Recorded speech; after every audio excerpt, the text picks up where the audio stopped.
ঢাকার কেরানীগঞ্জে সামাজিক সেবামূলক সংগঠন উদয়ন যুবশক্তির উদ্যোগে দেশব্যাপী চলমান নারীদের বিরুদ্ধে সহিংসতা, নিপীড়ন, ধর্ষণ ও অনলাইনে হেনস্থার প্রতিবাদে মানববন্ধন অনুষ্ঠিত হয়েছে। আজ ২১শে মার্চ শুক্রবার বাদ জুমা দেশব্যাপী চলমান নারীদের বিরুদ্ধে সহিংসতা, নিপীড়ন, ধর্ষণ ও অনলাইনে হেনস্থার প্রতিবাদ এবং মাদকের বিরুদ্ধে সামাজিক প্রতিরোধ ও সামাজিক সচেতনতা তৈরি করতে কেরানীগঞ্জের খেজুরবাগ, সাতপাখি এলাকায় একটি মানববন্ধন করে উদয়ন সংগঠনের সদস্য ও এলাকাবাসী। পরে সংগঠনের পক্ষ থেকে একটি র্যালি বের করে ওই এলাকা প্রদক্ষিণ করা হয়। সকলের দায়িত্ব নৈতিকতা, আপনারা কি বলেন?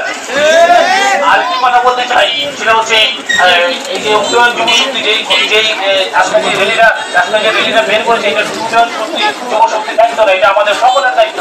আমরা তাদের সামাজিক ক্ষেত্রে রাজনৈতিকভাবে আমরা পঞ্চায়েত থেকে আমাদের এলাকার মুরব্বী যারা আছে সকল কাজে তাদেরকে আমরা সহযোগিতা করব। এই বলে আমার বক্তব্য শেষ করছি। সে অনেক আদর করে, আসলে